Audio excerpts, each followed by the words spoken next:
On the 14th of April 1927, the first Volvo motor car rolled out of the factory in Gothenburg, driven by sales manager Hilding Johansson. An open-topped motor car with a 2-litre engine and 28 brake horsepower. The car, nicknamed Jakob, was understandably no great sales success. It was by no means easy to start a Swedish car company and break into the Nordic market with only a cabriolet in the range. Only 300 cars were sold during the first years the car was in production. Volvo's world-famous safety image was in fact born before the first car rolled off the production line.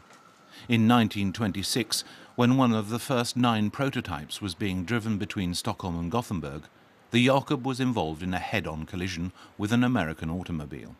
The American car was a complete write-off, whilst the Volvo survived with only a few scratches. And a safety image was born.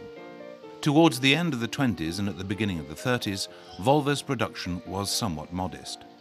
Inspiration came in the first instance from the USA, when skilled Swedish engineers who had worked in Detroit returned home with new technical skills and American-inspired designs. Volvo's first really big success came in 1944, when the PV 444 was exhibited at the Stockholm Motor Show, held at the Royal Tennis Hall in Stockholm. The PV was also the major breakthrough for Volvo on the US market. The car was smaller than American models, but roomier inside, and had sufficient horsepower to be regarded as a family sports saloon. The PV also quickly established itself as a big favourite amongst rally drivers. It frequently occurred that competitors refused to start a race if a Volvo was in the field, it being considered a waste of both time and petrol. In 1953, Volvo presented its first estate car, the Duet, which was the prelude to Volvo's concentration on family motorcars, even if this particular model was perhaps best suited for tradesmen. During the 1950s, it was primarily the Italians who set the tone in the design world.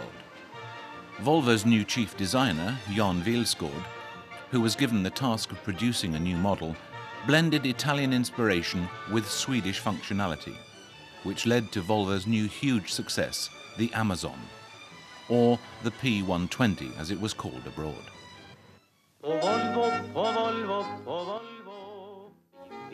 In 1955, Volvo's concentrated efforts on exports to America gained real momentum. This is Volvo, the Swedish-built compact.